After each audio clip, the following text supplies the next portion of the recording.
This is Tom Lynch. And I did a workshop with Tom Lynch, I think it's been about 6 or 7 years ago. And I was so impressed with the workshop and working with him and his teaching and everything, and his art, of course, that when this opportunity came up for Kayla to do an honors paper, I thought what a great opportunity that would be to be able to talk to him, because that's her kind of career, is thinking about art and maybe some gallery things and what she wants to do. So, you know, Tom's had a very broad career. He's authored numerous books. He has a PBS TV series. And you're the leading artist for Art Academy Alive. You're listed as one of America's top 20 teachers. So that right there, you'll see that just in talking to him. What I like too is that you have a very academic background. And so in talking to you, people can really connect and relate to that, those other people that have an academic background. And so I'm thrilled that we were able to make this happen, regardless of plowing snow and shoveling snow and everything else. We were still able to do this. And we have learning about time zones. Yes, absolutely. You know, it just that dawned on me last night. I'm like, wait a minute, you know? So anyway, so Kayla, then I will let you kind of take it away a little bit and go from there. So up to you, girl. Much, Erin. Thank you much. Hi, Kayla. Hi, can you hear me? I can hear you just fine. Okay, good. Well, thank you again for agreeing to do this. I really appreciate it. Sure. And I don't have much to say before we start. I'd like to just get into the questions, if that's okay with you. You can tell me just a wee bit about yourself. What year of school you in? What's your primary major? What's the focus? And who made you do this class? Okay, I'm an art major. I don't have a specific concentration. Right now I'm in watercolor, which is why figuring out this paper led to this, which I'm very excited about. Good, sure. So I don't have a specific concentration, but I like watercolor a lot, and I haven't done much of it. So I'm excited to learn more. What year are you in? There's not much background. What I'm year a are senior. you? Senior, oh my gosh. So, well, that's good in a way, because one of the answers to a question you might pose is going to be to diversify. So I admire those artists that can do watercolor, oil, acrylic, you know, pastel. And I think even as an artist of watercolor, I also have an admiration of artists that can paint in different styles, different ways. I mean, I see art as a form of communication. So as you were describing, you're not, you know, sure what direction you might follow. I'd say that's good news. You're not stuck in one, you know, one narrow path, and there's a lot of fun that can be have in painting in different mediums and in painting in different ways. But I just jumped ahead of one of the questions you might have, because I caught on a really good thing that you have going. Don't narrow your focus. Have fun and explore, and who knows what may blossom, you know, later on. Don't consider this your last year of school. That was one of the wise things I did in my career.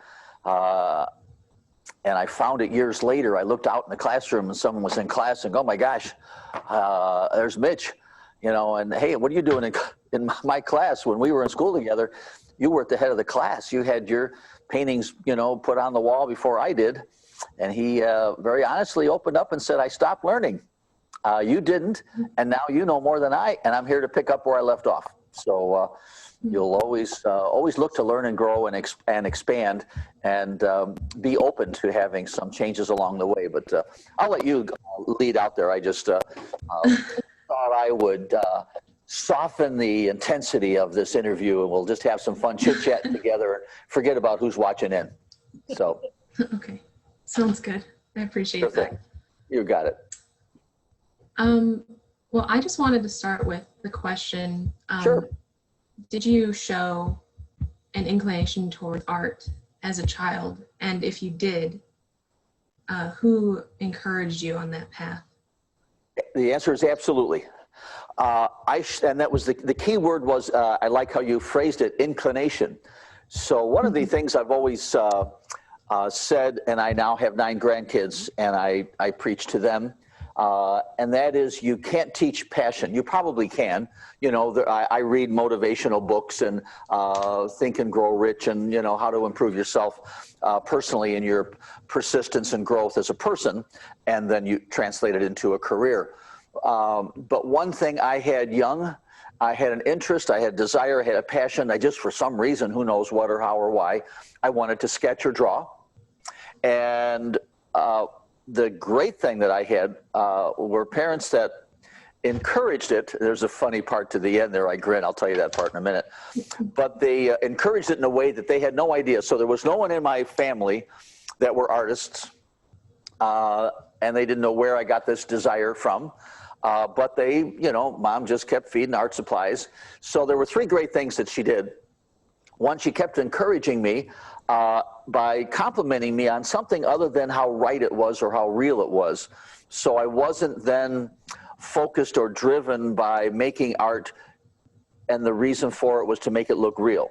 A lot of times when we develop our art or develop our styles, we start out with realism. Can we get it right? And then we sometimes gravitate, you know, to impressionism, representational, even abstract artists I've seen, you know, go in that direction, evolve and so forth. But for me, I just like to paint. And so she would say something like, I like the red in that one today. I go thinking to myself, well, I got more red. I'm going to go do another one. So it was opposed to, well, finally you got it to look like a truck, you know, and so it wasn't, my driving force wasn't to make it more accurate or more realistic. Mm-hmm. So then another item is that she showcased my art, and so my career is where it's at today because of the refrigerator magnet that had held up these sheets of paper. And in our house, most people came in the back door than the front door. So I knew when Aunt Marianne or whoever was coming over, I had to replace the gallery wall, which in my world was a refrigerator. And so I would go make some more art and put it up so Aunt Marianne would notice something new on the refrigerator. And third great thing, so the way they complimented me, a place to showcase and make myself proud. You're a young kid, you're looking for some kind of, you know, acknowledgement. And then third, if you want your room to look like that, just close the door. So I had a table that was just art laden with stuff. And as long as you don't have to clean it up before dinner, you don't have to clean it up, you know, before you go to bed or whatever. So it was very inviting. There was, the brush was there, the paper was there, the pencil was there, and it was very inviting to sit down, you know, for a minute, which became an hour. And so I was encouraged to keep on doing because the space, the place was inviting and wasn't, you know, I didn't start painting because I knew I had to clean up afterwards, something like that. So my parents were very encouraging. Now I laugh at the end of that because I'm 70 years old. So this is, you know, in the 60s is when I graduated from high school, 68. Now I have been doing art and been doing a lot of it in all the different high school art programs. And my study hall, I had moved over to the art room, and my lunch hour, I went in the art room. And so they were saying I was just taking every art class that was even offered. And well and good. But when I graduated, I had a scholarship in gymnastics and tennis to the university, two different universities. But I proposed to Mom and Dad, I'm going to go to art school instead, where you don't have a scholarship and now you've got to pay. Well, son, we don't have any money. We have enough money for 1 year of college, but do not they teach art in the university? I said, well, I don't, you know, the one I looked at, I wasn't quite as interested. So I first looked at very tight, detailed, representational, and there was an art school in Chicago that I lived nearby and could commute to and live at home. And they teach illustration, rendering. I can show you some black and white renderings I was doing. And I liked that kind of look. I had taken some Saturday classes there. I liked that format. I liked looking at maybe being an illustrator or, you know, doing fine art as well. So I had to convince Mom and Dad that this idea of being an artist wasn't just fun or a hobby, but I now wanted to, you know, I think I'll get a job someday doing art. Well, son, it's just like being a professional athlete. Not everyone is able to follow that passion. All well and good. Can't you get a job through your college education and then still do fine art? Yes and no. So I went a year to university, or semester, excuse me, and then I went a semester to the art school. Came back and had a meeting with my folks. put paintings on the table. And so Dad grabbed, painting number one and had a little furrowed look on his face and turned it sideways. Did one of these, set it down, grabbed another one, looked, had a brighter look on his face, an open, excited look on his face, knew which way, didn't have to turn it sideways. I go, Dad, the one that you first grabbed, I'm not sure what is the top or the bottom either, but the second one you grabbed, I know what the top is, and that's the kind of school I want to go to teach me more of helping people identify what's the difference between the top and the bottom in a painting, and they don't have to turn it around. So I might have influenced that by throwing in some abstract stuff to kind of weight their decision. And I said, oh, by the way, I've got a part-time job. I want to go to this. I want to go back to the art school, which was just art at that time, wasn't any other academics. And that's, I've paid for the next quarter, and we'll work it out. And so I stayed with that particular school, finished up a year at University of Illinois to get the degree that my parents were so desirous of, their only child having a college degree. They themselves did not. And the good part of that story is that my dad retired early and came to work for me. I employed my father. So he was able to see that his son could make a living at art, and because he handled all the income and he was an accountant. And so it was it ended up well, I should say. So I've had a great career because I diversified, because if I just stayed with the art, painting and gallery format, it would have been, I would have had to endure the ups and downs right now. Another one of them, there was 08, a housing crisis. We had market crashes in the 80s and one in the 90s. 2008, the housing crash, caused a lot of galleries to close, that industry to shut down. And now the pandemic, no one's traveling to galleries too much. So there was just a lot of, so fortunately, having done art commercially, having done art for galleries, having done art, made prints of art, having done teaching, working with manufacturers. And so I've diversified in several different ways. So when one of them, shuts down, I still have a few others that I can draw income from. And that's been a wise move, I felt, for me. So there's a little bit of my career path. American Academy of Art, very famous art school at the time, was where I went to. And I wasn't the best, wasn't the most gifted, but I was the most determined. So that's where the passion paid off. So I'm curious about when you were little and you started drawing and sketching and you got that encouragement, did you start watercolor at a young age? And was that immediately your favorite medium? I noticed watercolor in high school. So that was where so the drawing, no, I was, whatever medium was available, I wish I had saved some of the early ones. I mean, even the paint by number set, I was given, my parents didn't know what form or what direction to give me. I probably didn't do oils. I don't recall, but and acrylic was just beginning at that particular time. So a lot of drawing, a lot of colored pencils, and some watercolor for sure. Once I got into high school, I saw a watercolor, the art teacher did multiple mediums, but when I saw him do the watercolor, the color float, the expanding, he painted with real rich and bright colors and just a very fluid. Now, being an athlete, I was very active. I was, I didn't have the patience, I think, at the time also to sit through the slower development that a painting could have taken, at least in the way they taught it, with oil, building up layers and trompe l'oeil and acrylic and so forth. And gosh, just wet the paper, get it going, and we're on to something else. So I like that fluid quickness, spontaneity of the medium, which fit my run before walking, personality at the same time. And so that's what I pursued. And to this day, I've still, against the odds of income, made a living as a watercolor teacher when there's a higher income ratio for artists working in other mediums.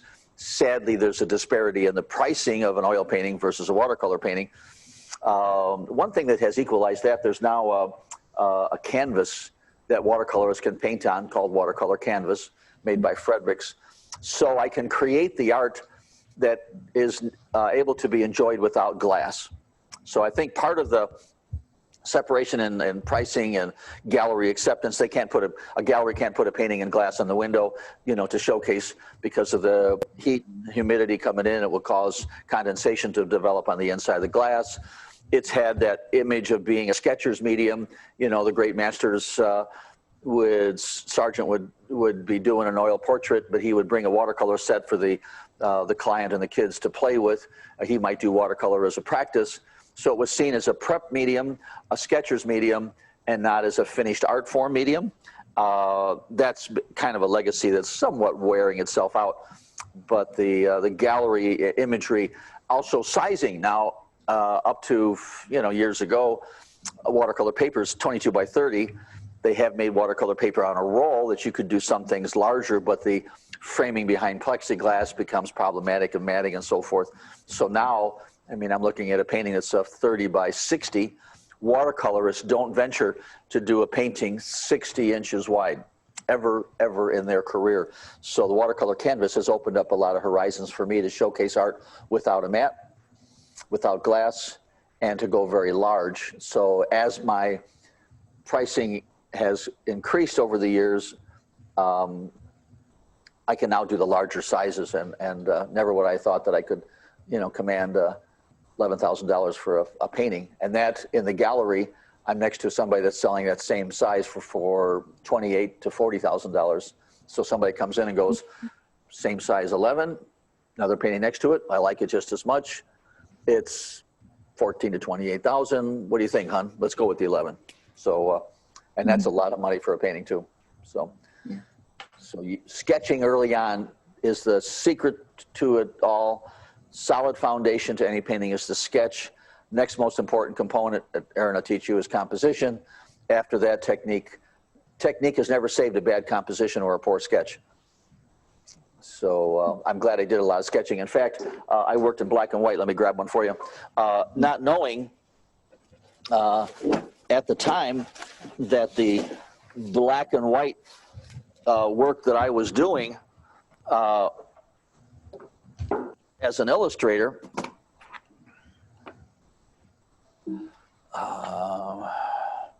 it was, you know, a great forerunner to my doing fine art along the way. I'm going to see if I can switch this camera for us. Wow, it's not going to do it today. I'll leave it. I'll show it to you another way.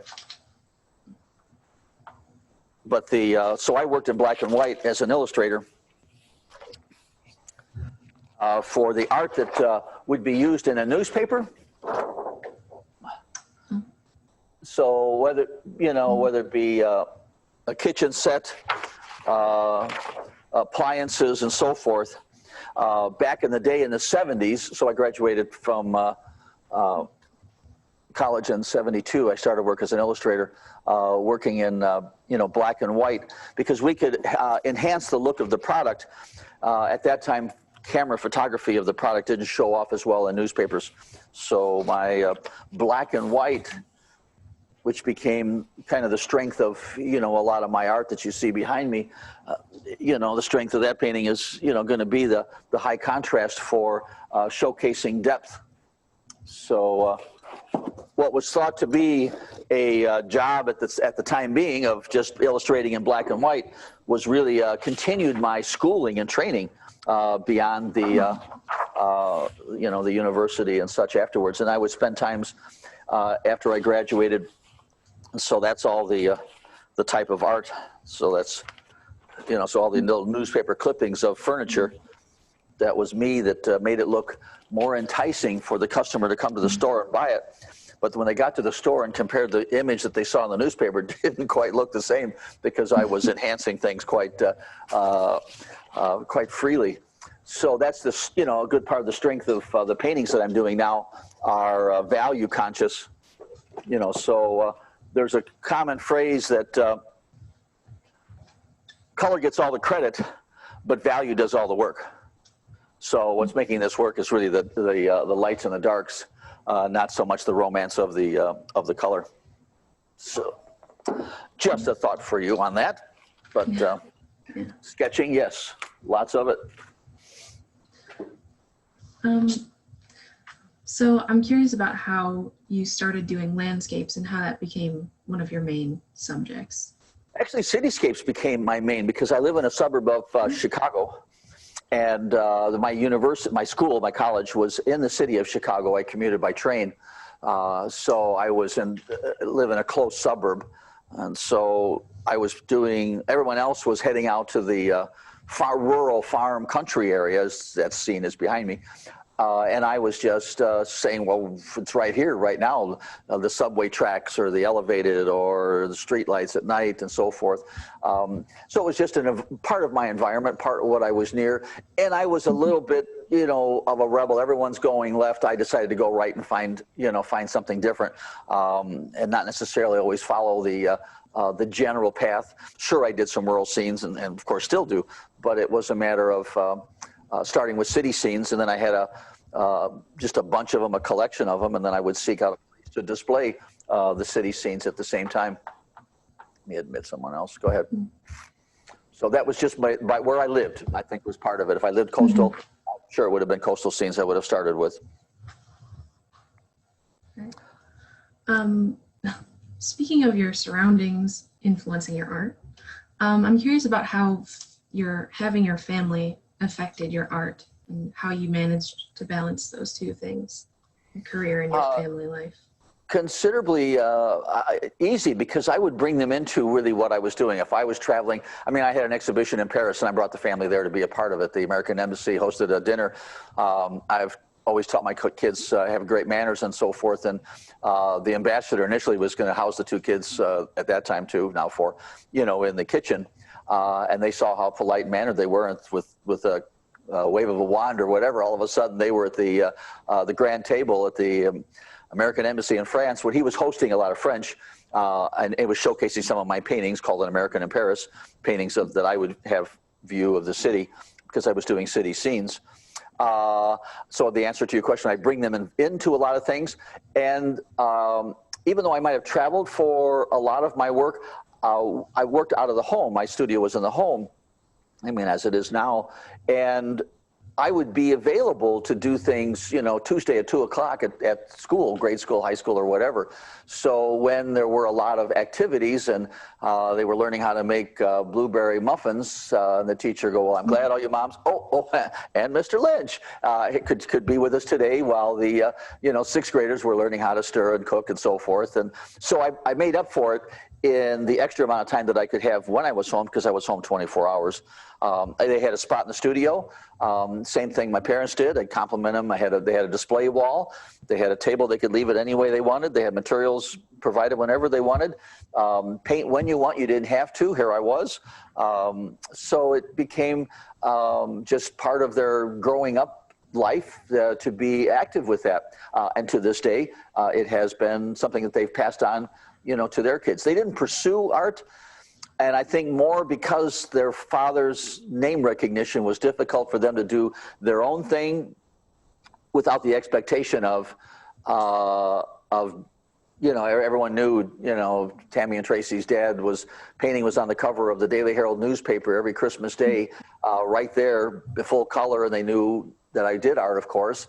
So they expected them to be skillful at it. So I didn't do the Wyeth routine where I had them stay home, homeschooled them, and by the way, you're going to do art for 6 hours before you do anything else.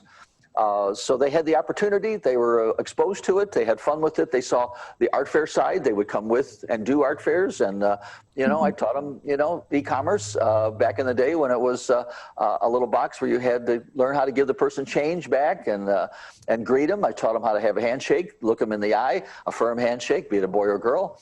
And so that everyone was quite surprised at how outgoing such a young kid was because, yes, I was, but I brought them into that same realm as well instead of, be quiet and sit in the background. So it was part of it. And then their mother was also, very active with them constantly. So, and we are that way now I got 9 grandkids and 6 of them live within 2 miles. And so I'm in their lives and they're in ours weekly, so 2-3 times a week they have their own rooms, and that's a pretty good setup. So it's whether they're doing a lot, they did a lot of art for a long time. One of them's coming back to it now. He's in college. He's asking for a little bit more art supplies and colored pencils and so forth. And because of COVID, he's staying home and he's doing watercolor pencils.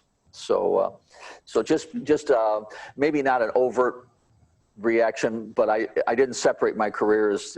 I'm in this room, and when I'm in this room, I can't be bothered to just, come on in, hang out, and you have a spot, and you're welcome, and make them feel good. So I think that's how they became part of it, or I juggled the active professional career and being a parent at the same time. Yeah. So I'm a student, so I'm curious how your academic background has affected your art. Without question, I am a firm believer of, there's a phrase, the self-taught people have a fool for a teacher. And that only is saying that there's so much opportunity to get better, and more so in your world. I mean, I had to look at black and white images to learn how to paint in watercolor because the art books didn't have color images. They had one color picture in the, or two or three in the center. Art magazines had one or two, color pictures. Every page is in color. YouTube, all the different, Pinterest and so forth. So the visual opportunity to look at others and grow and learn from them is expanded. For me, though, it was just a determination. I would drive 900 miles to go to Woodstock, New York, to watch a guy paint for an hour and a half. It was no big deal. I would look at what I had, what I was the worst at. John Pike was the best at it, values, I'm talking about lights and darks, or soft edges, Sultan Sabo. When he was in Phoenix, I'm driving to Phoenix and I got to watch this guy paint. Robert E. Wood for color. So I would look at what I was weak at, look who was the best at it through books or magazines, and then seek them out to study from them beyond college. So I just always I would look at paintings and I'd go, wow, I got to learn how to do that. I got to get better. I still have that passion. I still want to get better with my figurative work.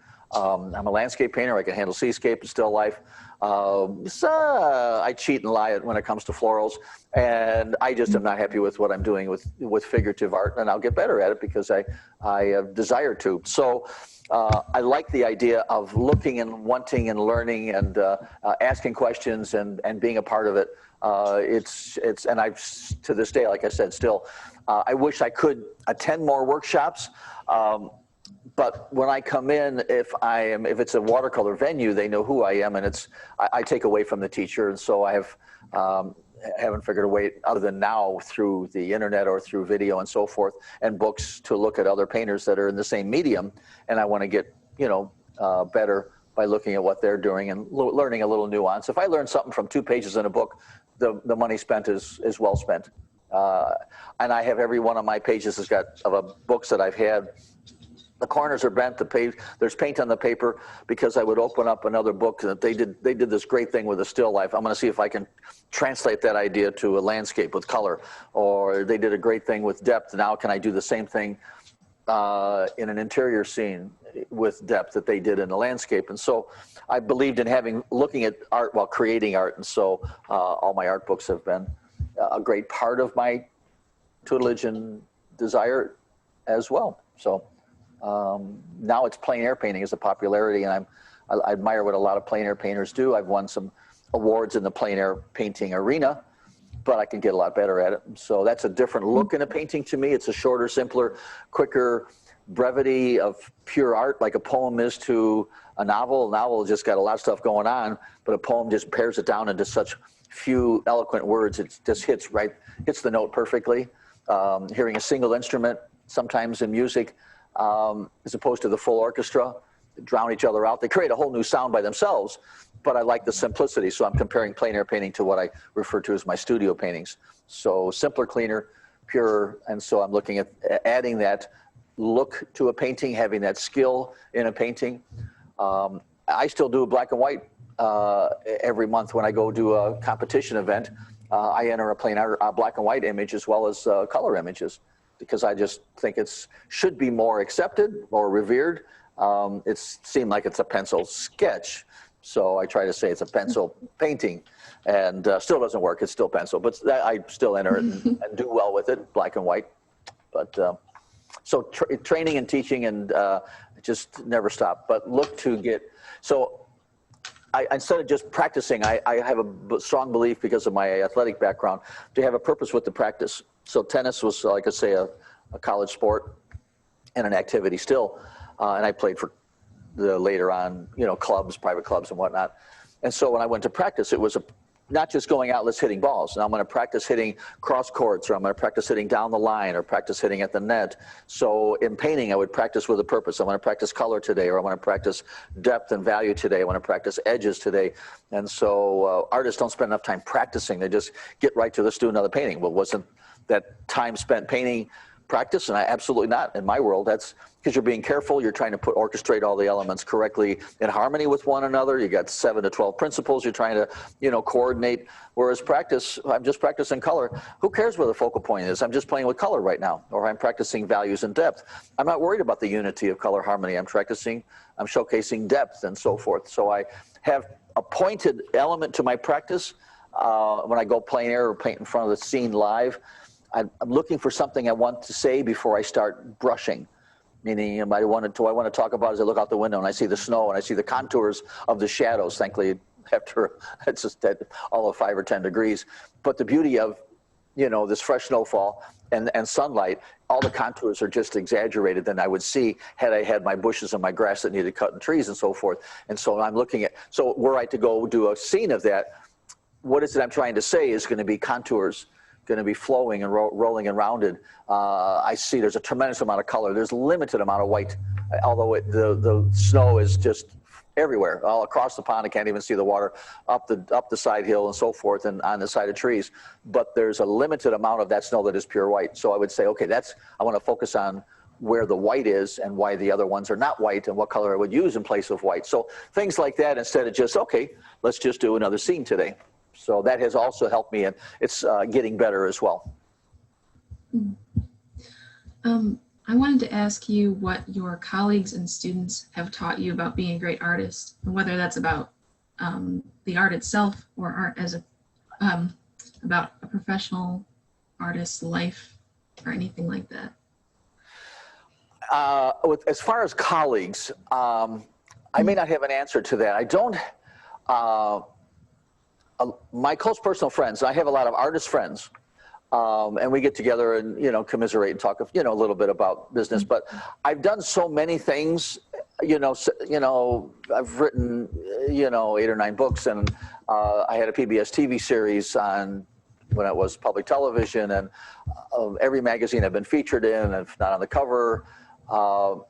So sometimes I kind of feel a little awkward sometimes if I'm getting together with artist friends only, and there's kind of how do I do this or how do I do that, or I feel bad at acknowledging a new, my success with the online classes and so forth. So I don't like to brag, and I don't want to make them feel bad, and at the same time, I have a different attitude towards the profession than they do, or that some of them do, I should say. I admire what they do and how they're doing it, and we share those ideas. As far as my students, what I learned from my students, I think teaching is fabulous, and everyone should. So I mentor a few people, and the kind of the end of their mentorship, I require them to teach, and I want to be in on one of the lectures or the demos. And I go, well, I'm not doing this to want to teach. I go, yeah, but you need to if you want me to complete this cycle of explaining to you from me what you should learn. Because what teaching does for me, it cements the desire to do it that way by convincing someone to do it that way. So say take color harmony, for example. If you can tell somebody what's a good reason to have color harmony, it's an intuitive decision that you'll make later on when you make a painting. If you have trouble convincing someone to make it in the dark background, like that painting over there, you may not just know it or believe it or do it. So teaching kind of weeds out some of the things you're not sure of, makes you think longer about it, makes you prepare for explaining what you're doing and the way you're doing it. So you're clarifying and cementing an intuitive decision. So we deal in a craft that is supposed to be intuitive and spontaneous. You're just out there, you're making decisions, trying not to over-intellectualize the process. Sure, it needs a focal point, and I give thought to allow those principles for a successful painting ahead of time and set it aside, and now just paint. but I'm painting with a trained intuition that comes about from teaching. So to answer your question, what I've learned from my students, the fact that I've convinced them of this idea of having an art word before you brush a tree trunk. Well, I'm painting a tree trunk, or I'm painting rocks. Well, the reason that you have trouble and it looks like 27 brown clumps on the side of the river is because you just thought to yourself, rock. Go a step further and think to yourself, how would you describe the rock? Is it, you could come up with texture. It could be patterns. It could be rugged. It could be heavy.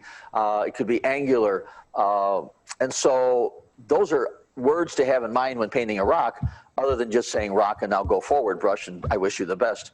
So that's where the answer to the teaching, I think, has come about, is it really has trained my intuition. But my intuition is open to change, open to questions. So all those things that you're learning about art, the difference between a lot of painters is that they have different priorities. Now, if we add technique into the mix to complete a list of 12, to make technique is really at the 8, 9, or 10 level, you know, for developing a painting. Higher is composition, next is going to be design, third is focal point, you know, and then next is going to be values. Now, values was 7 or 8 down the road. I've just bumped it up. Color and color harmony and edges, you know, I've bounced down. And so you might have different priorities to the principles. That's how we end up with sometimes a different look in the painting. And never look for style. Style finds you, don't you find a style. In fact, look to not have a style, look to have a variety of looks, you know, in a painting. And so as you see the intensity of, you know, one over my shoulder, you know, here's something that's softer, high. So compare these two, you know, to one another. Soft, high key, soft, you know, not just because it's Florida or coastal, you know, and compare, as I said, you know, the one over the shoulder that's high contrast, not because it's a fall scene or a farm scene. So try to paint in different, having different looks and different varieties, which I think is an important element. Ask me your next question, because I'll hear you. I'm gonna step off camera and grab another painting I see that's helpful. Go ahead. Okay. I just wanted to ask, what have been your greatest challenges and how you've overcome them? Rejection and challenges. Rejection. Oh, Rejection. Okay. Here's a fun little comparison. You know, did the same guy do this that did that? And so I think it's a compliment that I have the challenge or the ability to do something that's high key, pastel, soft, you know, wispy, if you want to call it, compared to the strength and intensity of that particular one. So the only thing framed in my office is my rejection letter from American Artist Magazine, 1978, that said to me, gosh, Tom, thanks for submitting a couple of your samples. Really like looking at them, but it's just not where the magazine is looking at this particular time. We wish you well. Have a nice life. Goodbye. So I had that framed. And next to it, still not framed, is let's see, 70s to 90s, so 40-some years later, they finally used one of my paintings on the cover. So had I listened to the magazine that rejected me, I wasn't good enough, paintings weren't good enough, and so forth. And I take that as a challenge. So how do I overcome the challenge? Is I convinced them that they made a mistake. I'll prove you wrong. Now, I've done that with another magazine that I wanted to do some illustrations for, called, it was a hunting and fishing magazine called Field to Stream. And I submitted ideas to do an illustration for them, and they sent it back and said, come on, Tom, that size of that fishing pole is, you use at the ocean. The hat they haven't worn in the last 20 years. The rest of the stuff's okay, but yeah, you're out. So I go, okay, well, I did mess up. And I then got my act better together, and I went to their competition and submitted until I got accepted, and then never did one again after that.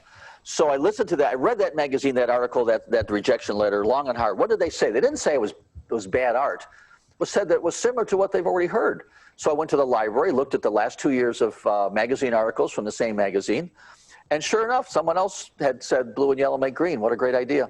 And that's all I said again. So even though it was a pine tree, but still. So then I resubmitted 6 months later, another idea, and it was doing night scenes in watercolor. 1978, watercolor night scenes were not being done.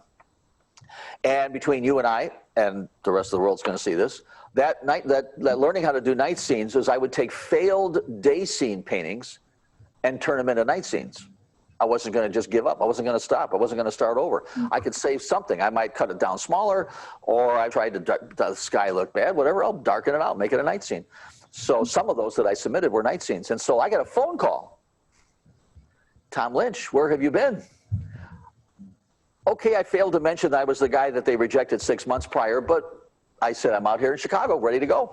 Send us more samples. This night scene idea is just something we've never done before. We're going to put you in the magazine. We're going to feature you. So what was up to that point in time, they only had one image in color that they would do maybe 5 or 6 of your samples. The others were black and white. And that broke the mold. They had 9 images in color. And from then thereon, they started putting more images in color. So had I listened to the rejection letter, had I gloried in, so in my studio, my office, I don't want to glory in all the awards that I've won and have them up around. It's like golf. It's how you manage the mistakes. It's not how you manage the successes. So I manage the mistakes in a painting by trying to figure out how to do better next time, what to do with the mistake and make it into still something visually interesting. And that's how night scenes were created, although that night scene, which I like doing a lot of, was started as a night scene and finished as a night scene. But I have plenty of them, that did not necessarily start that way. So Can I interject with just a quick question? You sure can. Because I'm thinking about it. Okay. How do you liken your athleticism with your art? Because to me, it seems like you like a challenge and you are going to be going for the ball. Brilliant. I wish I had caught that and brought it to explain. Without question, dedicated in my books are my coaches, because I came in as a wide-eyed, not so skilled, but just admired the captain of the tennis team. Oh my gosh. And my coach said, you can tell that you really, admire the captain. I go, yeah, the captain of the tennis team. He goes, well, you can be captain someday. That can't happen. No, you can. Well, how? He says, practice. What do you mean practice? So what do you do in the summer? Well, the captain plays tennis all summer. What do you do in the summer? I go, well, cutting lawns and playing baseball. He said, you won't be captain. So and other athletic coaches along the way, the amount of practice directly, and so that's why I'm so focused on the practice having a purpose. The amount of the practice directly relates to the results thereafter. So those coaches, that's why, along with my art teachers, and a few other mentors that, offered me a little extra time, but they're mentioned as acknowledgments in my books for that same reason. One of my gym teacher said, and you had different ratings in your athleticism in gym, so that baseball players played with skilled baseball players, and I wasn't quite at the top of the athletic range, and I couldn't do enough pull-ups or something or other. And so how am I going to do it? Whine or go start doing more pull-ups until I could do the quantity amount. And now I'm, in with the group and that played baseball faster or whatever. So we weren't better people. It was just a range of skills that I liked being a part of. So I hung out with those that were better than me, both in art as well as athletics, so that I could get better like them, instead of being the one that was the top of the, no, I'm not interested in being in the club. If I'm the playing on the A team, if I'm the AA of the A team, I want to play on the bottom level of whatever skill is going out there, and want to get better, as opposed to being the better one. So yes, I'm glad you brought that up, Aaron. I think it's a beautiful point. And how that motivation, I think it's, my parents encouraged me. My dad had a work ethic. He worked, 3 jobs, not college educated. He had, a good job in the city of Chicago doing accounting, but not as an official accountant. So, mornings he would put mail in a mail box that's on the street corner that the walking carrier would reload his bag from. And then once a month he would work as a bartender at a club, at banquets. And so I never, Dad came home and had dinner, and then he, cut grass or whatnot. So that was part of, this is just, what we do. You want something extra? we can't give it to you, but you know, we know someone else that needs their grass cut. Maybe they'll do it for $5. Yes, they did, and I did. So, you know, that extra effort, going the extra mile. When I did, actually, to get that first illustration for that sporting magazine, to break the ice, I offered to do 3 in advance of what they even, before they even assigned it, so that they would have some samples of what I could do. So when I failed at the one, and I still went back to them to try and get back in. So I found another one. I go, okay, I'm interested in doing an art magazine. I know you use watercolor for some of your illustrations. I do watercolor, yada, yada, yada. And just give me, I want to give you just something that you wouldn't believe. Give me an idea of an article that's going to come out in 6 months. And I want to give you a couple of different images to choose from. And you don't even have to buy either of them. You don't have to commission me. I've got some free time. I'm going to just fool around with it. So no one ever heard of that.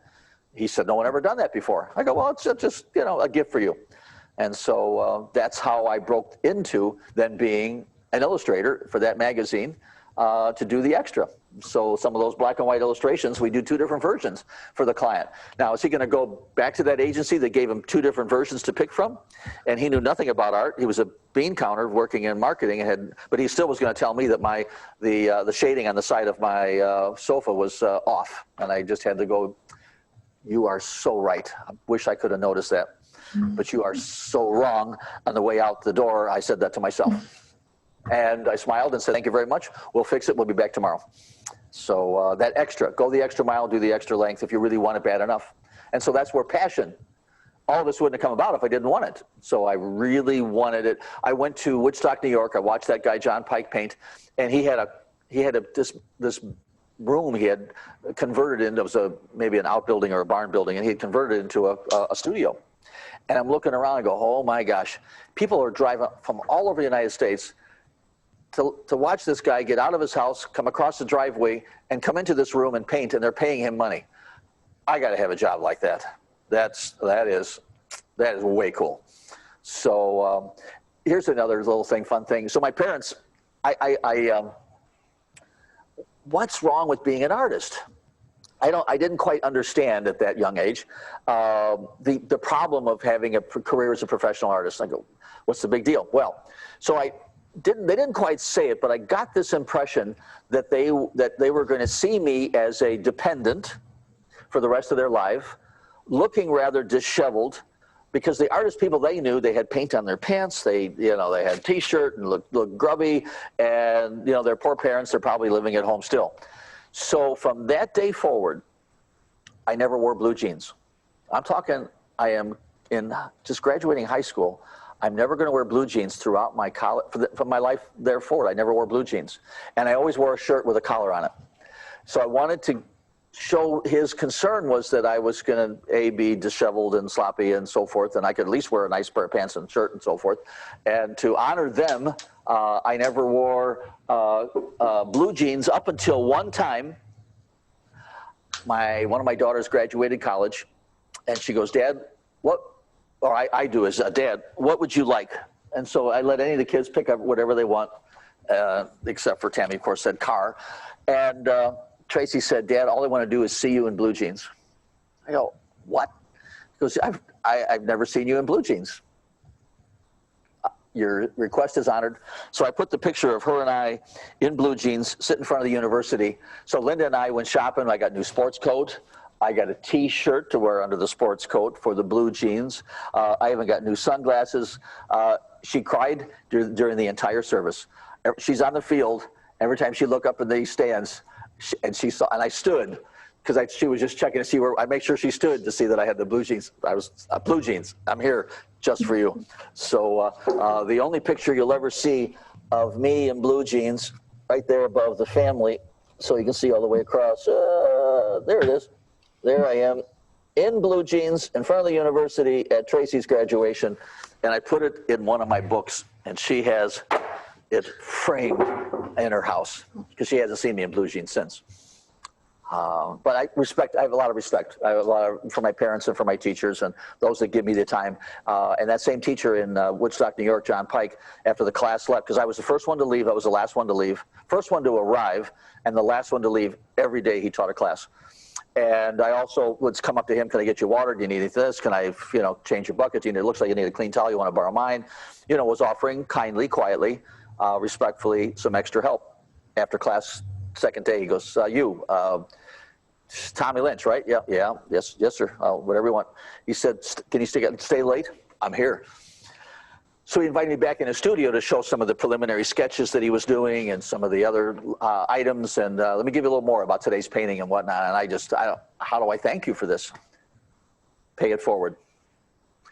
I am today fulfilling part of my obligation, paying it forward. So that's partly what is important, not so much to accept or take, but to also, turn it around, pay it forward when you can and where you can. Even though you don't know the difference between the Eastern time zone and the Central time zone at times. Go back to you, Miss Erin, or Katie. What do you got? Kayla. What is your advice for aspiring artists in terms of producing work and getting exposure?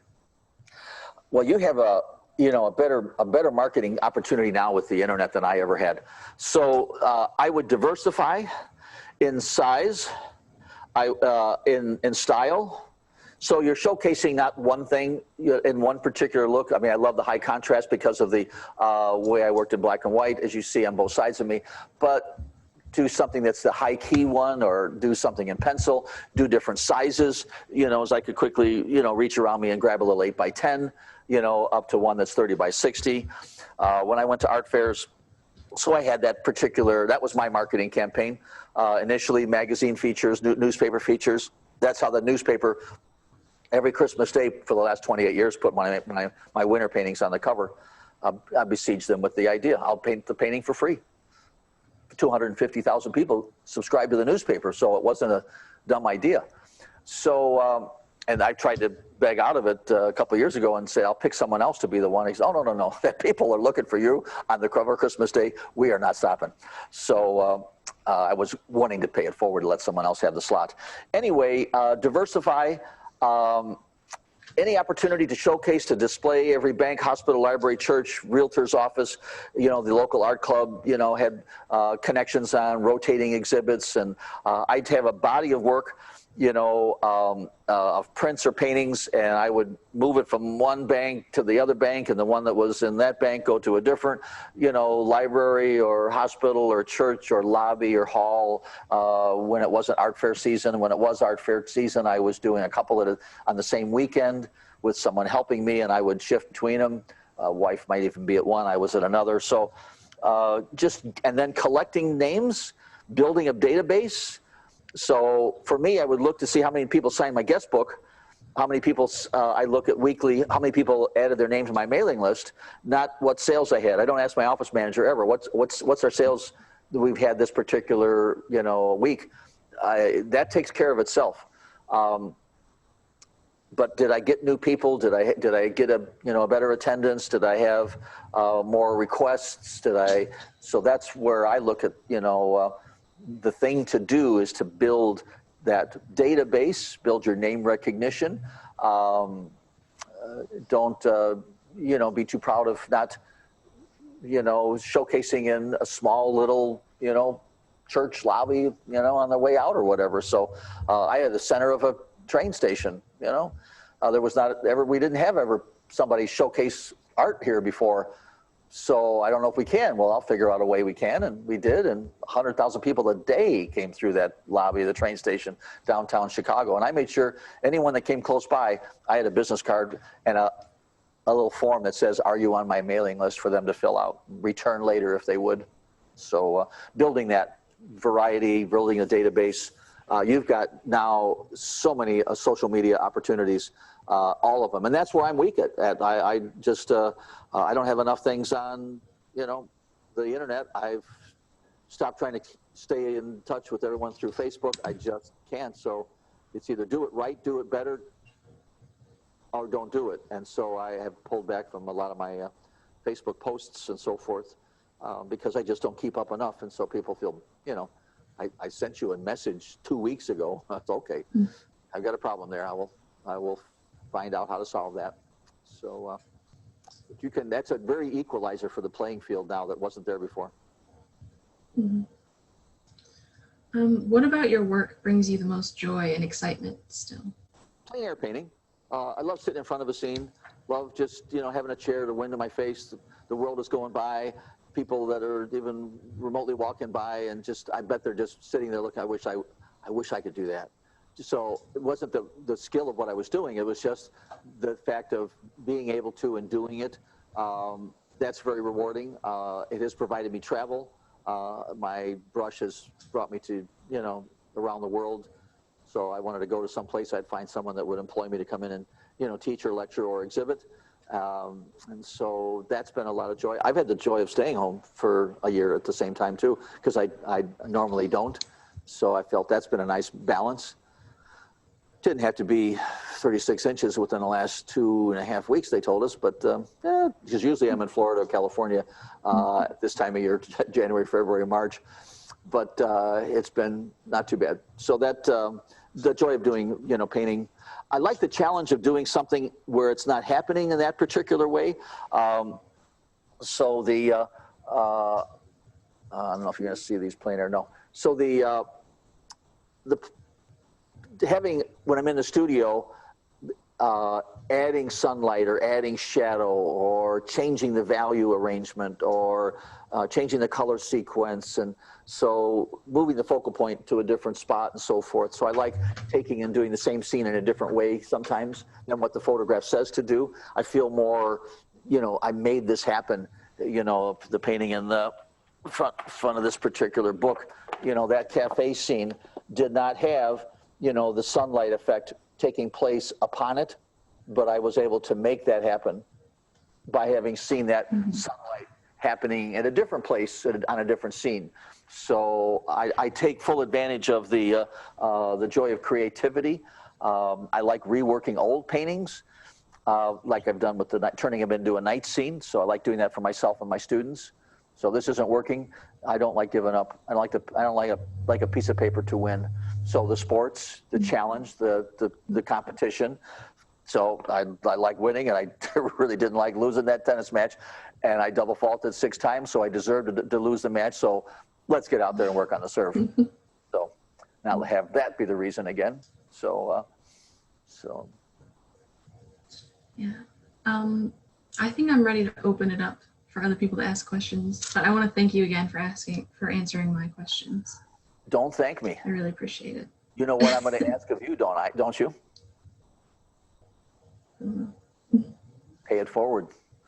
There's someone right now that would like to learn how to do what you can do skill-wise, and there'll be someone later that would want to know how you were able to achieve some accolade that you've achieved along the way, and pay it forward. Let them know how. Show someone how to paint better, or to paint differently, or to paint what's in the way that you're painting, not saying it's better than what they were doing. So you've got to pay it forward. I'm not doing this for free. I want to know when you've paid it forward, and you let me know that this is the trade-off. This is the trade-off. So open to questions. I see a grin from anyone there, so you're welcome to fire in, should you like. Ryan, do you have any questions? Because you really want to be an artist as well. Yes. Big grin. He's our boy. I'm sorry to interrupt you, teacher. He already is an artist. Okay, all right. Anyone that can do this, can hold this, be it a pencil or this, is an artist. Now, how much you get paid for it, how long you get employed for it, that's just a bonus. But you already are an artist because you are able to withstand the frustration of failure, and so I don't call myself a golfer, but I like playing golf. So you are an artist, and whether or not it's your full-time job is another thing. And a lot of times I advise people to not necessarily take it as a full-time job if the pressure of having to paint to sell is part of the equation. So I kind of was doing some teaching just as a balance, so I didn't have to do a painting and make sure this painting was careful and it would sell, such as the Chicago scene, which is the one on that side. So yes, a question from an artist to an artist. The table is yours. Okay. Hi. I'm an art major here at Loris, and I'm not 100% sure what art field I want to go to after college, but I do have a question in particular. How does watercolor paint can help you as a 2D artist? As a what to the art? As a 2D artist. Two-dimensional. Oh, how does it help as a three-dimensional artist? Well, I think it's just the same as when I was working in black and white. All we had was tone to show, to show depth, three-dimensional. So, my whole bag, my whole trick is to entertain the viewer. I want them to visually be entertained by what they're seeing. Not because they know where it is or what it's made of. They can't recognize that particular place. I hide the word Chicago in that theater. It's behind you. So I like them to go, wow, as opposed to, oh, it looks just like the photograph. So my mission as a painter is to do something that is entertains the viewer through it stimulates their imagination, gives them things to think about versus things to see. Now, one of the tricks then, and that's why that dark background is working so well in each of them, it has the feeling that there's a whole lot of depth in that painting. It's not, it's flat. It's a flat sheet of paper. But because it's light here and because it's dark there, I have fooled them into thinking that it's doing this. It's got this depth. So I exaggerate depth. I exaggerate color for entertainment. I exaggerate value for depth. So that is my way of having them be visually entertained or stimulated, and it's not about reporting the accuracy. Now, I'm not against realism and detail. I know it because I've been there. Same with those illustrations. A lot of my illustrations, I should have showed one of them, where it's the sofa was the item they're selling, but you were looking out the window and you were seeing horses going through the field and a mist coming up in the fields of fences and the plowed farmer's field, and you had all this romance going on, everything but an eagle. And oh, by the way, it was really selling the sofa, but I was romancing the story. And so I romanced the story, with color and variations, and give you this little shadow and play with that little light and, that little cool color of the house. And so I'm just romancing the story to keep you fooled into looking longer, and then you gain your own attachment to the scene. But the answer to your question was value change, is where I'd fool them into having the feeling of depth. It eliminates the need to go detail. Every time I've done a painting with too much detail, it really was weak in color or weak in values a lot of times. Oh, okay, that's cool. Yes. Anything else? I'd like to ask a question. Fire away. Okay, I'm Savannah. Savannah? I'm a graduating senior with Kayla. Oh, well, I got a special spot in my heart because my granddaughter Savannah has the same spelling as you have it. Got the A. She's Savannah Lynn. What's your middle name? Louise. Louise. Oh, SSL. Okay, fire away, Savannah. Okay, so you've stressed the importance of practice in both athleticism and in painting, but to put it into perspective for what a commitment it is, what do you think the number would be if you had to put one on how much time you spend making and selling art in a week? Oh, you could have a beautiful career like I have. I'm sitting in a 40 by 50. I have the classroom that my art teacher had in New York. I have a 40 by 50 studio room. That's the same thing. Students come to me now to study and so forth. I've been on the cover of the art magazine. I've written 8 books. I had a PBS TV series. I have an exhibition in Paris. I've had a few of those accomplishments. I have 2 Lifetime Achievement Awards now, and I have found a way that I can accomplish all of this by working half a day. Simple as that. So it's a matter of deciding on your part, do you want to work the first half of the day from 8 a.m. to 8 p.m. on your career? Or do you want to work the second half of the day from 8 p.m. until 8 a.m.? So half a day in my world is 12 hours. And I never really found I had to work at it. If you find you have to work at it, you're in the wrong career. I had to discipline myself to stop painting so I could go take the kids out for a bike ride, for gosh sakes, just stop for an hour or two. And okay, let me just finish the sky and I'll stop and I'll go do that or whatever. So it was, I never equated, time.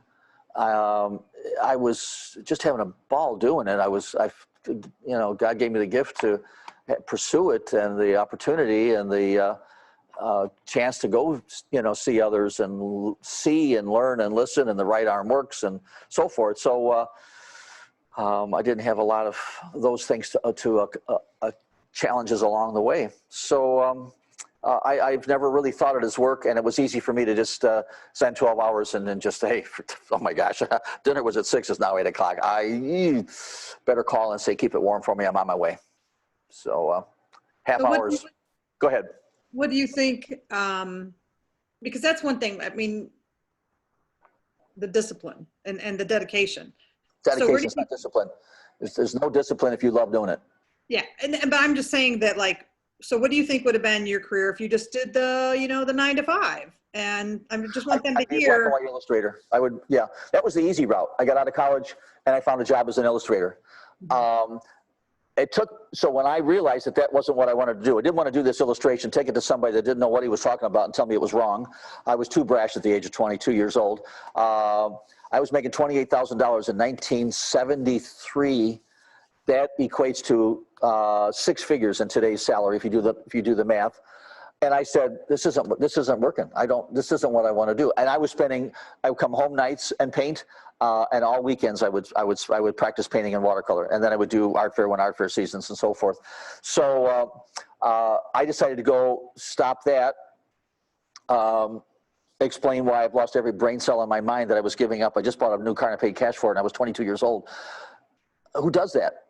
So because I didn't let economics get in the way of what was the passion that I had to feed, because I had so much more fun in painting. So it took almost 8 years to get back to where I was from when I left. So I was able to work a deal with the studio to work part-time, because snow season, there's not too many art fairs and galleries. I wasn't up and running as many nationally and so forth.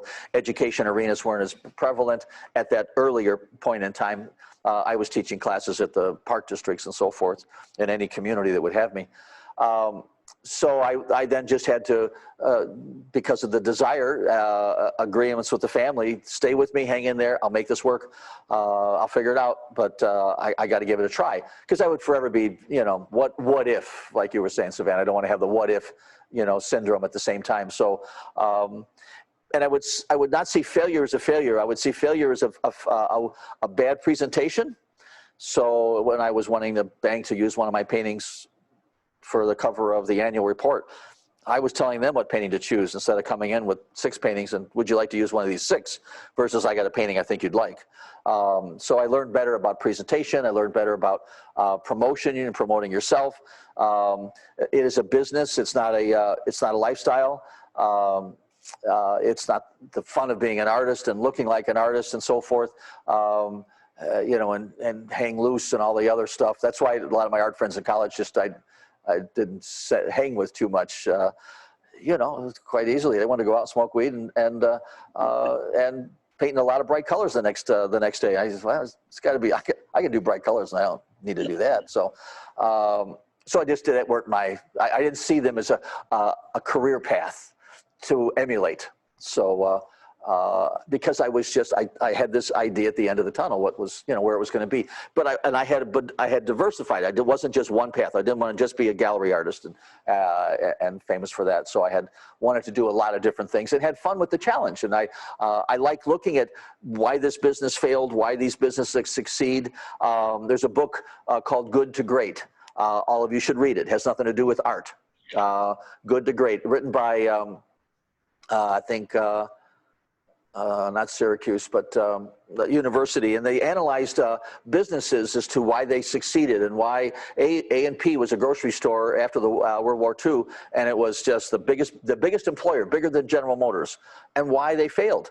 They weren't, adapting to change, and why small companies succeed, and so the business aspect and the diversifying aspect and the putting yourself out there, and no one's going to buy something if you don't ask them to buy, or if you don't show them that it's available, or that my commissions isn't about buying a painting. What do you want? What colors do you like? Where do you want to put it? What places have you been? What gives you the most pleasure when you're looking at photographs of places you've been and so forth? And oh, we were just thinking just to buy a painting. You mean we can kind of have some input on the painting? Absolutely. I now, with electronics, I mean, I project images on the wall, and here's a small size of Venice, and here's a big size of Venice, and here's that other scene I've done, and we could do something different for you, and so forth and so on. So it's I get them involved in it. On the back of every painting, I have a folder, an envelope with a dozen biographies, not one biography. I have a dozen, so they can take the painting home, and then someone likes the painting. Hey, wait a minute, let me look at the back here. There's an extra biography. You want one from this guy? So I'm always looking at reading marketing and promotion and business. I don't read a good book on how to sell. I read a marketing book on how to promote and how to get your product or get your name out there and so forth. So. I like one of my favorite TV shows is The Prophet, Marcus Lemonis, and it's the product, the people, and the process. And when he comes in and he buys into a business and he revolutionizes it, it's a great idea, whatever you're making, but it's failing miserably because of either the people, the product, or the process. And so I like how he takes and molds and makes a failing business successful and so forth. And so I listen at how could I make my business, successful or more successful at the same time.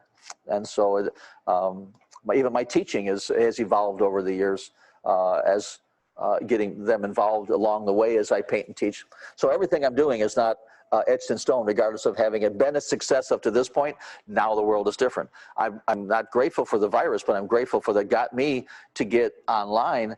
Because I've found, I had 9,000 views on the last YouTube video. I just looked at the numbers that I did, a couple weeks ago. So I'm finding an audience that normally doesn't buy the art magazine, doesn't go to the library for our art books. They find it on their device. And so they've seen me through YouTube, and now they're, coming into wanting to learn a little bit of what I'm doing and the way I'm doing it. Not so much in business, but in technique. But that's an avenue that I knew I was weak in, because I would look at the audience in some of my workshops in years past. They were all retired. So where's the young people, you people, at the same time? So if I put it on a remote device, you might watch what I'm doing. So I got off the traffic there a little bit, Savannah. Did I answer that? Anything else? I have another question. Sure, please go ahead. It's kind of along the same lines of what you were just talking about, but do you think there were any what were your major turning points between the starving artist making ends meet and living comfortably? Any key moments or experiences that you think led you to where you are? Probably because, again, I diversified. So I didn't rely on the gallery. I also made prints of my paintings, so someone could, buy a piece of art for $50, up to $500, or now it's, $65 to $11,000. So I had a wider range of, so if you couldn't buy an original, but maybe a print of what I'm doing, I could, have for you as a starting point. I would teach, regionally and nationally. So I would, and now, online. So expanding the market that way. I'm involved with manufacturers, helping them promote and market, develop, products. So I cover the art material, arena, the print medium. Just wrote an article for Plein Air magazine, and I still will continue. That art magazine that I rejected, I'm the most published for a living artist. So went from rejection to having the most articles that they've written about, when magazines are, quite struggling at this point. I just did my first podcast. I had a podcast interview with Eric Rhodes, a major publisher in the industry and so forth. So I looked to see what's actively happening out there, and what part of it, could I also, partake in. And so there could be, develop better, brushes. And I've played with that ideas. Who would have thought? Brushes have been made for a long time, but there's still little nuances that could make them even better, things like that. And so I look at it from the manufacturer's point of view. I'm not looking for you to put my name on the brush, but I've got some ideas that could make for a better brush. I also have a few thousand people following. I could let them know about this along the way if it does prove beneficial to me. So I don't want to convince them to buy it because it's something I want them to buy. I want to show them how it made my paintings better, so they can decide if they want to go in that direction with that paint, the paper, the palette, the brushes, and so forth. A few items I've custom designed, the Tom Lynch dot spray bottle that, emits a paint, watercolor paint in dots. So that's all that grass that you see on that farm scene was done by, or that farmer's field was done with the spray bottle, not with a brush. So finding new ways to paint as well. So I think, Savannah, I'm saying, I don't know a point in time because I never looked economically at the value. I looked at the fact that I could have someone stay at home and take care of the kids without having to work. So there wasn't that issue that I wanted to be, as I grew up, someone was home when I came home. And I didn't have a number in mind. I don't look or ask at the end of the year what I made this year. As it's just something, can I buy a car or not? I'll wait till next year. So let me know when I can do that. So I didn't look economically. That was a big issue. I done well. You know, I wear a watch that's way more expensive than what it should be. But I did this not for the fact of having a very expensive watch in my hand.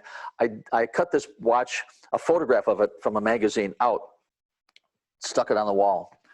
And I looked at it every day and I said, I want to have one of those, but I don't want to just go out and just spend family money on it. I want to find a way to buy that watch with endorsement or promotional money that would not have been product money or teaching money that the family should have part of. And so I looked at it long and hard every day. And so I'd work harder, work extra, do this one more thing.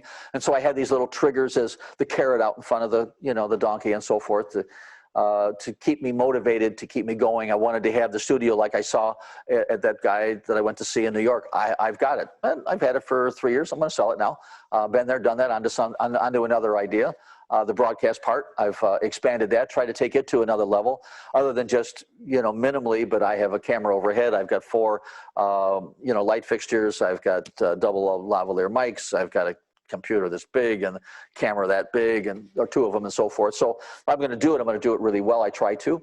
But I give it back to this person that's watching the particular program at the same time. I give them back the extras. I can do zoom close-ups. For some reason, my cameras are not. I was going to have that working for you as well, but I can press a remote and I can zoom within 2 inches of the brushstroke that I'm making. Different than others are just saying, well, just watch me paint and hear me talk. So what can I do better or different has been my motivating force along the way. Don't get in the arena to do good like I do in my workshops. Aaron, a testimony for one of the first phrases in the start of a workshop. Okay, kids, we're going to take the word nice and ordinary out of the equation. We're not here to make nice paintings. We're not here to make ordinary paintings. Whether you continue with the amount of color and contrast and so forth, sunlight and shadow that I like to exaggerate, that's one thing, but that's where we're going to push the envelope to an area that you might not have been. Maybe once in a while you'll revisit it along the way. And so the same with I'm not going to do a nice job of being in a gallery. I'll do a really good job. I'm not going to do a nice job of having an art fair. I went to all the art fairs for a year and I go, okay, I'm not going to put a table in front of the booth so they can't get in. I'm never going to eat in my booth while people are coming in looking at my art. I'm going to have a carpet. I'm going to have a music, even on the grass.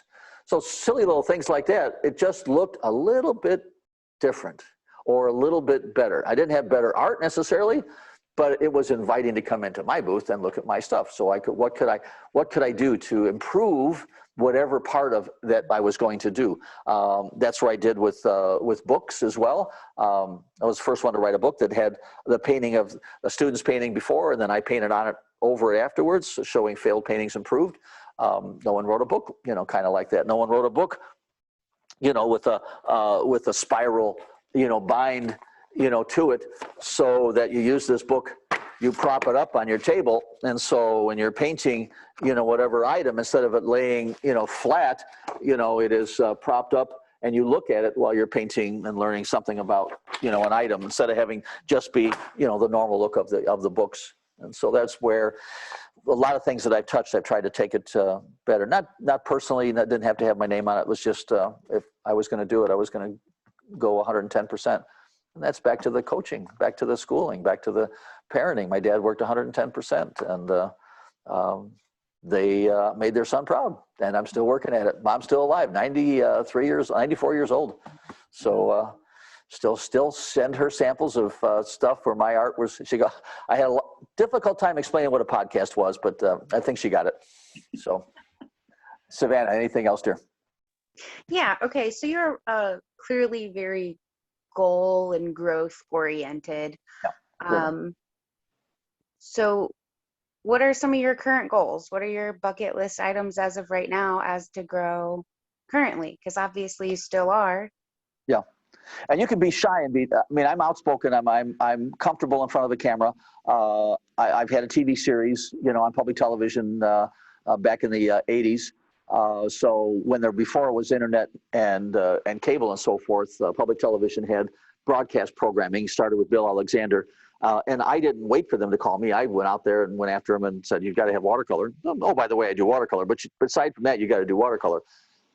So so goals and aspirations. So the internet is going to be one of them. So I'm having a lot of fun. I'm doubling the attendances. I've increased, you know, awareness and so forth through this. Some of it's free through YouTube. Some of it's subscription, you know, to watch and learn from me at the same time. So that's part of, you know, expanding that avenue that I've always really wanted to. I actually bought an internet company years ago with the idea that I would expand it, and I just got busy with other things. Now I was forced to blow it up, and it has done so quite nicely, and it's made it now international for me, because one of the things I wanted, Savannah, was to have a more international recognition as an artist and a teacher. Part of it, I want to be remembered as an artist, not only as a teacher. I mean, I have the credit of being rated as one of the top 20 teachers by American Artist Magazine. But still, I want to keep earning that, you know, credit. They don't redo an evaluation every year, but I want to make sure that if I mention that it's deserving. So I want to get better figures. I don't want to do portraiture, but I would like to do face, you know, work and so forth. I've seen some, you know, at the University of YouTube, and it just blows me away. And I gotta try that. It's just something else. So I've been more landscape strength. So I like to have a look that I can handle both figures in the landscape, and I'm getting better at showcasing them. It doesn't, years past, it would look like I was a landscape painter who added a figure.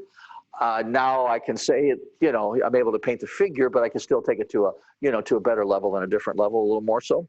I want to expand that. I like to expand the acceptance of black and white. I've expanded watercolor to be able to be recognized as doing night scenes, so that I want to continue with the growth of that. I like doing series, so that's I do a series of Chicago at night scenes, or a series of Chicago's harbors, or a series of French cafes, and I like doing a bulk of paintings that related to a series. So I'm due to have another title for a series, and I'm exploring what that will be, and so I can build a body of work related just to that one particular theme. And then I make it fun for the exhibition, the night scene exhibition. First painting was sunset, the next painting was an hour after sunset, the next painting an hour later. So I went through, you know, and then the last painting in the exhibition was sunrise. And so it kind of made it fun to see, as opposed to just come look at Tom's paintings. You know, I did a series of Italian interiors, cathedrals and churches. So picking that particular theme is a challenge. So that's on my bucket list, is to develop another series. I want to showcase a series of, you know, watercolor 30 by 60 inch paintings, which are, you know, off the charts large, and fun to do for me personally. Something I'm not used to seeing for so many years until watercolor canvas came about. The beginning of my day was, am I going to do, you know, 16 by 20, 22 by 30, you know, or 15 by 22. There wasn't a whole lot of, you know, choices, but now I can do 8 by 10, you know, up to 30, 60. So I have fun with that. And the large size, I want to continue with that on my bucket list as well.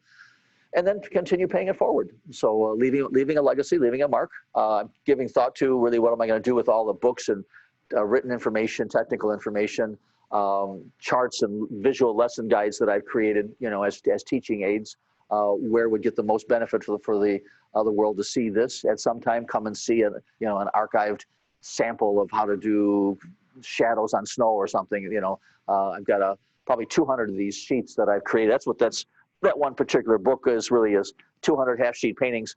I don't have any close by, but they're visual little lesson guides that show how to do a particular mountains, you know, and so where to place those so the most benefit can be seen from them.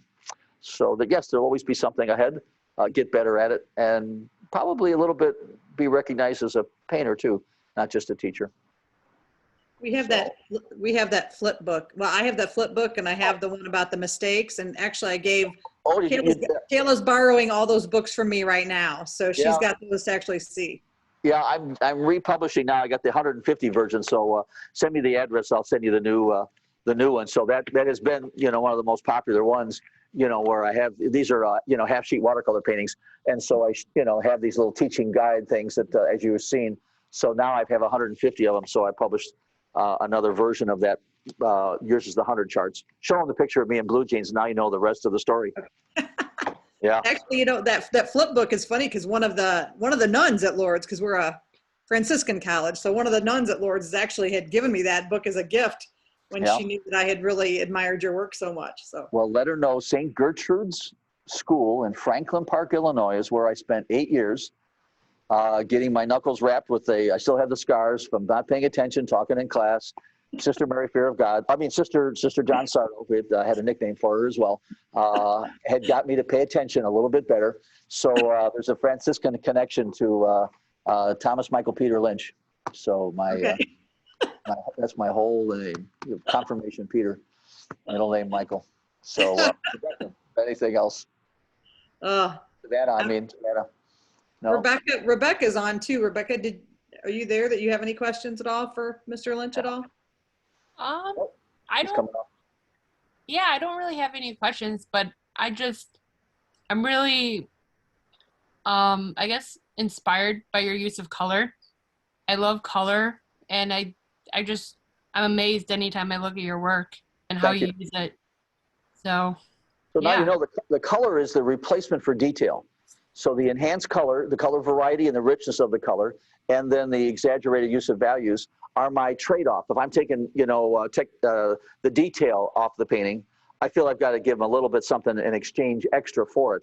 And so I use that, that color as an enhancer. I have a subconscious rule that I apply to myself, whatever I'm painting, one basic color, and before you're done, 2 accents, just because you're making art.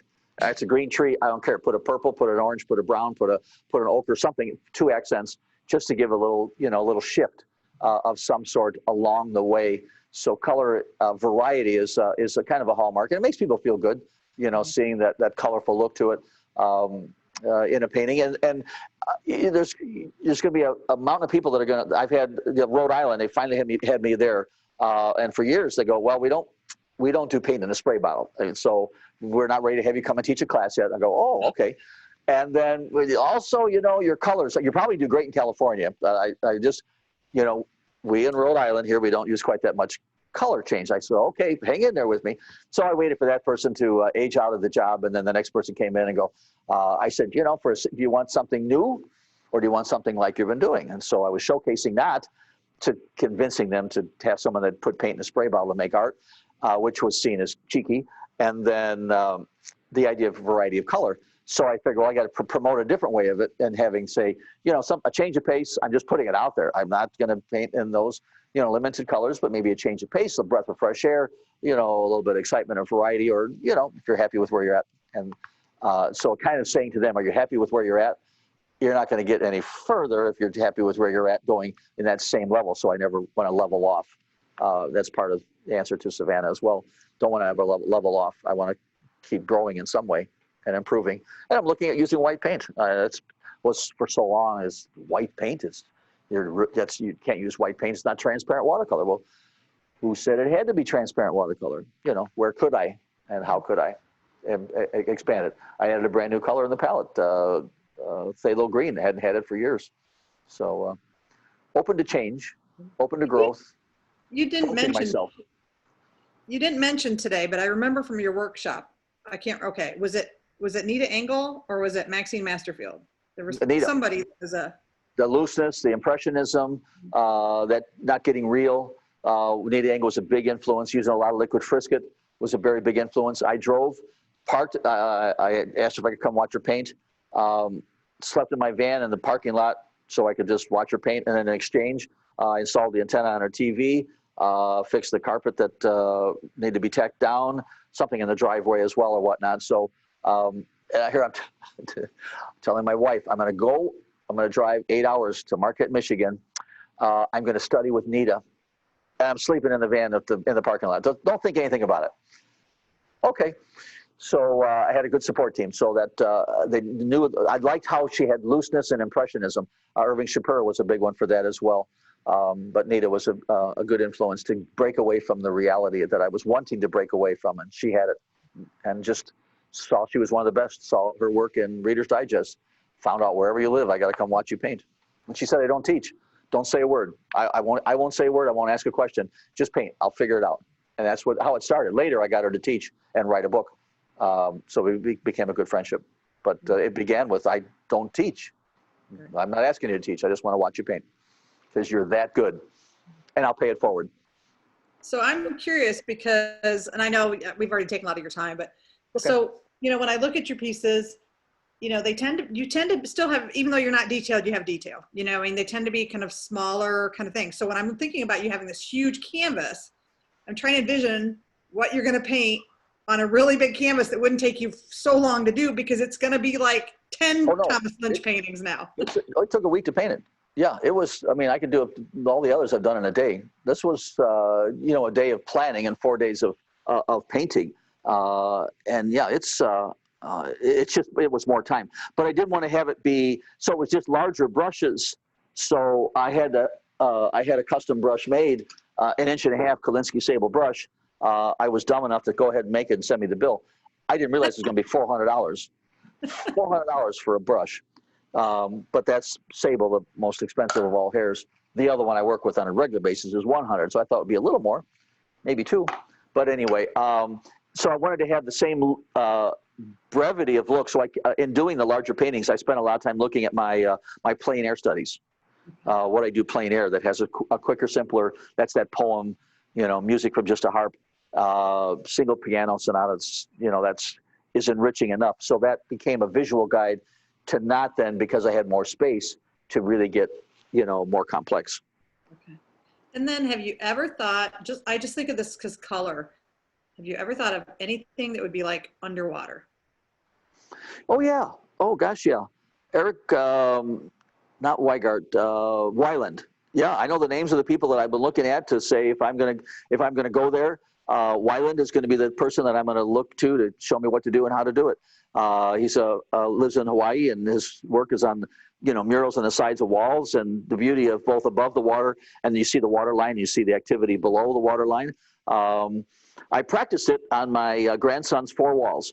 So each of my kids, I made the mistake of doing it for one and not realizing all the others. But so, Grandpa, can you paint something on my wall? I want to have, you know, giraffes or whatnot. I go, absolutely. So I've got the whole 4 walls of jungle, floor to ceiling, full jungle, all the animals, not knowing the next one's going to, can you do, and he wanted Nemo and all the underwater things. So I've been practicing my underwater scenes on my grandson's wall. So the same water line, breaching purposes, and all the looks of the coral and the bubbles and so forth. Get a little more animated than that, but yes, I have done a whole bunch of fun things on that by walls. I've done a mural that's, so I made a deal with a customer that came to my house through my son, who was a painter, was going to paint a couple of walls. And he says, I see your work. I've seen it at your son's house. And he said, you'd like to trade? I go, absolutely. Got my attention. He said, well, my daughter has 1 wall in her bedroom. She wants a Paris scene. I'll paint every wall in your house in exchange. Yeah. I didn't know that wall was 40 by 60.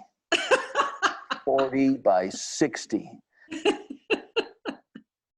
I knew when I pulled up to the house, this was not going to be good.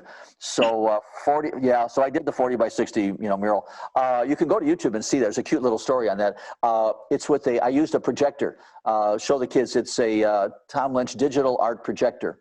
And because of the size, I couldn't get the proportions because I had scaffolding and so forth that I had to use. So you'll see a 40 by 60 mural of Paris, kind of a montage of different scenes. Of course, to finish it off, can you include a picture of my daughter and her standard poodle? I go, yeah, she'll be walking down the street. I can do that. And I wanted to say no, but he had already finished painting my house. He knew exactly what he was doing. He had that all painting done, and I was going to have to come and start his whenever you want. So, but yeah, there's that's fun to do something different, the mural idea. So the grandkids made me reach a new level that I hadn't thought of doing. So I've done multiple scenes from the Disney to the Cinderellas to farm scenes to the undersea world. Now he's an elite swimmer. Interesting story. He's like 4 years old. I'm painting his wall. He's now qualified for nationals and had the Olympic qualifier been out, he would be qualifying, try to qualify for that. Full ride scholarship in college for swimming. But, and he lived in a bedroom that was all underwater. So it was kind of cute. Maybe I had some influence on that. So he woke up every day trying to have to swim out of his room. Who knows? So. How did you come about doing like workshops and things like in Giverny and things like that? How did that come about for you to be taking workshops? I read the magazines, who's taking workshops there, various groups. There was a location that I teach at in Wisconsin, and they teach only summer workshops. So what are you guys doing in the winter or the, shoulder season? Well, nothing. I go, well, then why don't you have a database of a whole bunch of students? Some of them are mine, if it's not me, but one of your other teachers, why don't you, when you close down in October, why don't you do a travel trip to Europe? And they are travelers. They are big travelers. So, and so now it started with the two of us, joining forces, and now they do one a year, and every few years I join them. Then it was a different magazine that I did an article in a book with, and they had a section that did travel workshops. And so I, besieged them to include my audience to travel with them and teach workshops. Puerto Vallarta was supposed to be at now. Great little spot. We go paint plein air. So yes, so just a matter of, if I didn't, I would have looked to see who is organizing workshops and advertising them in the magazines, and I just go to them and say, hey, listen, how about including me in the prospect of it? And so I would see what benefit they would have. So I happen to have a whole lot of people's names and addresses and emails, and maybe you could use them if you want to advertise to them as well, instead of just trying with your audience. And so I didn't look for them to do me a favor. I said, we could do this jointly together. If I go to a gallery, we'll work together on this. It's not about you working for me or me working for you. Together we can have, this relationship of showcasing paintings. And I'll do themes or series and, commissions and what your clients or you think is a good idea. I'm open to that versus here's what I do, take it or leave it. I've never had that approach because that was usually said no. Well, I did that once, American Artist Magazine. Here's what I do, take it or leave it. Will you feature me? No. So I think that it'd be great. You could, even beyond the teaching of actually painting, I think you'd be great at just doing like the artist market, teaching about the artist market. Right. Because a lot of, like when I was a senior in college, I had this professor, name was Robert Mazer. And so many things that you touch on were things that he just talked about, constantly with us in this artist market. Sure. The, Think and Grow Rich, Zig Ziglar, Earl Nightingale, all these motivational books, they're out there for everybody. I would read those, constantly or read them again. So there's a different one was the marketing book, the one I mentioned. But I've also looked at, self-motivation, Public Speakers Society and, Toastmasters was a group, but they would get together and, talk about presentations and how to make them and so forth. So these weren't just gifted items that came naturally. They were, ways in which that I needed to pursue or look and train or practice. When I went to audition for the TV series, I had bought a TV camera, spent the last $100 we had in the savings, big old thing you put on your shoulder, back in the 70s, propped it up, and I practiced, for weeks doing lectures and demos. I wish I had saved the first one. It was so bad. I taped over it right away. It was so boring to watch me lecture and teach in in front of a camera with no one else in the room. And so I wanted it bad enough, so I've got to figure out how to do it. I actually called a group that was asking if I could do a demo for free because I'm missing something.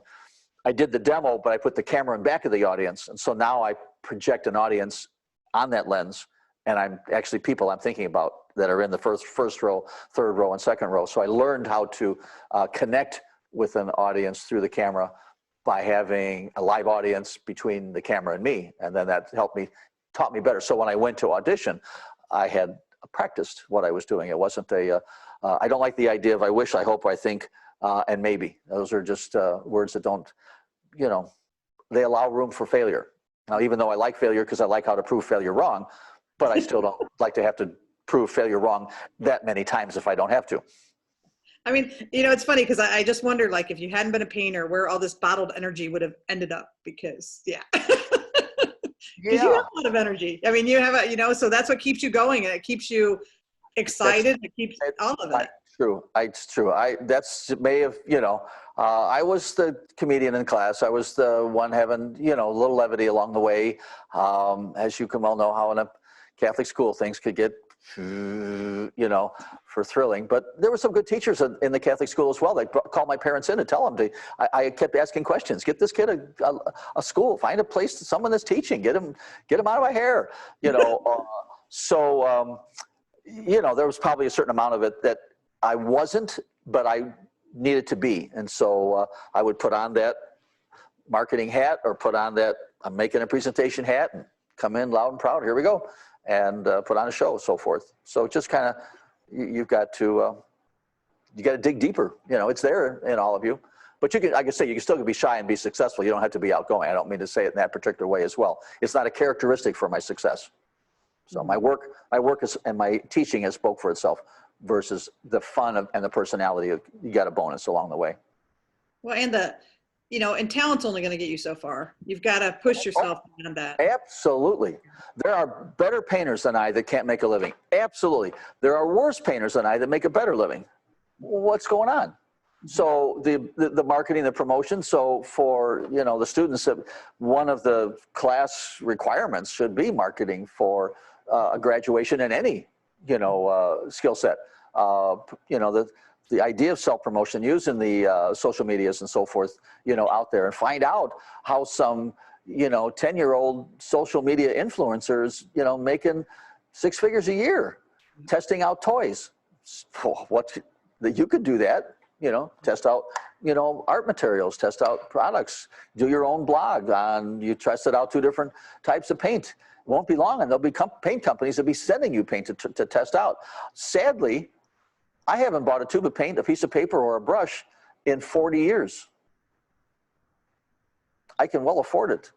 Yeah. But if someone knows that I would like to try out one of their brushes, it's FedExed overnight because I'm a social influencer. Now, that's good and bad a lot of ways, but I pay it back. I mean, if I don't use it, I send it back and I tell them why or whatnot. I don't just, I don't take advantage of it in some respects, improve your game and I'll try it again. So I'm open to that. But so that you have that opportunity right now, you can, Kayla, get out there and show the, that was my thesis in college. I had 8 or 10 different sheets of paper with the exact same scene, how the paper influenced the outcome of the painting. So, and I didn't. That would be a great bit of information for the paper manufacturers to use and to market. So you could market and showcase the manufacturers to what the different quality is of their brand to others. Well, same with papers, same with brushes and so forth. And the next convention that's close to be in your town, they'll have you in the booth, which has happened to me when they came to Chicago for a convention. You had sent us all this information about, our paint. Can you be in our booth and demonstrate it while the retailers are coming by and so forth? You could do that today. You don't have to do it when and that's probably I made the mistake of waiting, thinking my work had to get better before I could go to a gallery, before I could market and sell, before I could promote, products and so forth. I felt I had to reach a certain standard. I don't know when I reached it or if I did, but I just went ahead and did it anyway. But I waited too long to seek out those particular avenues, artificially thinking that of my standard of quality. I still know I can get better, but I'm still promoting what I'm doing at the stage I am along the way. So. Okay. Well, do we have any other questions? Anybody have any other questions? No. Well, thank you so much. No, I want to, no, it's not, I don't get off that quickly. Each of you that asked the question, what's the one takeaway that you took from this? Ladies first, Kayla, what's your one takeaway from this first impression? Pay it forward. Good. Rebecca, or Savannah. Yeah. Savannah, what's your one takeaway from this? I think, like I asked you and spoke to you mostly about, it's about practice. You only grow and continue your evolution through practicing what you do. Good enough. I like it. Rebecca. I really enjoyed what you said about paying it forward. I think that's really important. But then also the continuing to work, like practicing and continuously doing, like for this instance, watercolor, like not stopping, always working on it. I think that's good. And then just hearing your own experiences and what you've done, what you've gone through. Yeah, but I don't want you to hear mine. I want to hear yours. I want to hear what it meant to you starting today versus it's nice, well and good, Tom. Job well done. That's not good enough for me to end it that way. I'm still looking for one other comment. Young man, what's your takeaway? Is it Jamal? What's the? Yeah, Miss Brian. Brian. There's a whole bunch of letters that I don't understand as far as the code. But anyway, go ahead, sir. Yes, sir. What's your one takeaway? Is that continue to practice art on a daily basis, and also don't be afraid to like ask others about advice or advice or feedback on your artwork and how you can improve. And Good. also to sometimes you have to take bold steps to get your artwork out there, because you never know who may be looking or who may be interested. And that's something I kind of want to work on. And just hearing about your story and how you became a successful artist, and even sometimes the struggles you had to go through along the way, but I like the motivation and determination you had. Like, you just didn't stop in one place. You found other areas around that, and I thought that was very courageous. And I want to one day get my art out there. And Well, you said want. I'm sorry. Would you change that? Would you rephrase that for me, please? Sure. I said one day I want to maybe. No, you said want. I'm sorry. Could you rephrase that for me, please? I think the phrase I'm looking for is I won't. Will. I will. I will. I will get my artwork out there in some way. And now, because what I want to hear is I like everything that you've said. I was waiting for one of you to say, Tom, let's look out. I'm going to take your place. So don't laugh. Someone's got to take this place. So that's the. So I like the comments. And that's don't want, don't hope, don't wish. Do. Yeah. Will. That's true. And because if you diversify, you're going to have a fallback. You're not going to fail. You made the wrong presentation. So clean up your act and your presentation, and then you rely on the other items that you're doing as well that haven't failed. So do, and it's a great spot to be. So someone's got to buy this barn. So I'll let you know when it's on the market. Kayla, you started it all. Do you want to end it in any particular any way, my young lady? No. Yes. I just want to thank you again, and I will pay it forward. But I wanted to thank you again, anyways. Good deal. Was happy. Time well spent. So thank you very much. You can email questions to me. I'll send you a link when you want to. When I have my next class, I'll get you guys all in. So thank you so much, Tom. This has been wonderful. You're very good. Glad you enjoyed it. It was fun. Have a great rest of your day. Oh yeah, shoveling snow. So okay. The plow hasn't come in yet. Hey, have a great one, everyone. Pay it forward. Thanks so much. I'm glad you enjoyed it. Thank you. You bet. Bye for now.